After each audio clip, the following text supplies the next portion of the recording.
Let's go. Mack Malone, he's your KC journalist. The truth. Mack Malone, he's your KC journalist. Mack Malone, he's your KC journalist. And y'all get the best from that KC journalist. Let's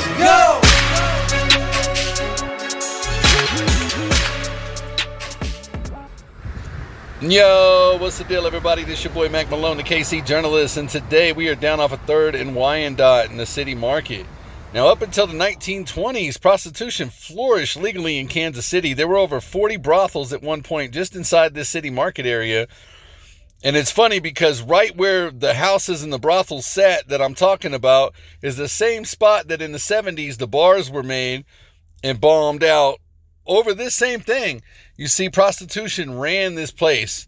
Then it died out, and then in the 70s, the mob came in, and they were trying to bring it back to a red light district because that's where the money was. And you had Marion Trozolo, who was in here trying to make the River Key a family place. So, all the richest, most powerful men from that whole era came through here. Gangsters, police, politicians. Annie quickly built the longest standing and most successful brothel in the city. She operated right here on the corner for almost 51 years.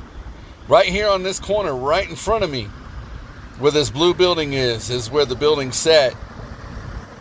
And Annie created a safe house of sorts, protecting and helping the girls when nobody else would. She would teach them to be classy as well as help and prepare them to move on from the prostitution. It was kind of like a boarding house. They would prostitute, but then she would help them transition into the real world and into a lifestyle. I thought that was pretty cool. And so there was 3 other brothels on this corner right here, but Madame Chambers' house trumped them all.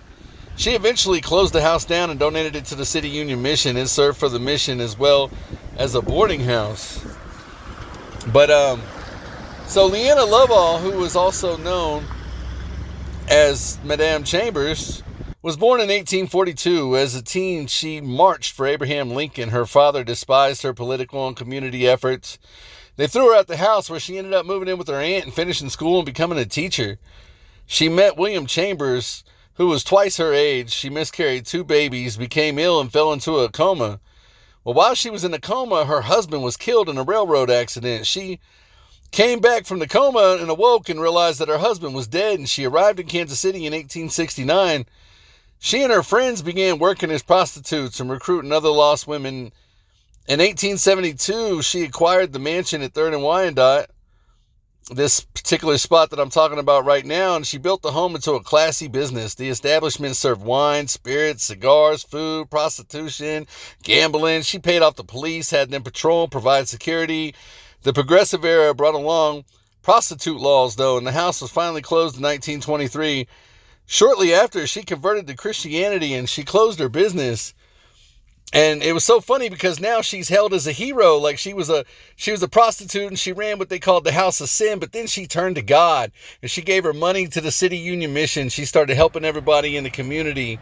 She donated her house, which became a boarding house, in the City Union Mission house and everything like that. And she's buried in Elmwood Cemetery.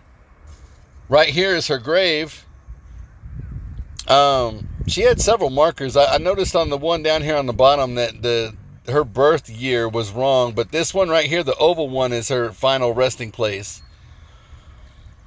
And it's just crazy to know that Kansas City, had this red light district going on, and then it turned into a mob place. And now the city market today is kind of what they wanted it to be in the beginning. They wanted it to be a family-oriented place,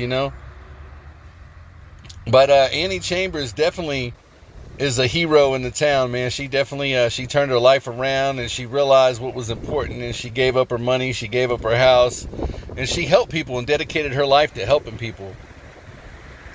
But right here in this area was all brothels in the 1800s and 20s. And then it became like a gambling houses in the 70s, when the mob came in. And now it is what it is today, man. It's a beautiful area. But it's your boy Mack Malone, the KC journalist, signing out. Peace. Let's go. Mack Malone, he's your KC journalist. The truth. Mack Malone, he's your KC journalist. Mack Malone, he's your KC journalist. And y'all KC journalist.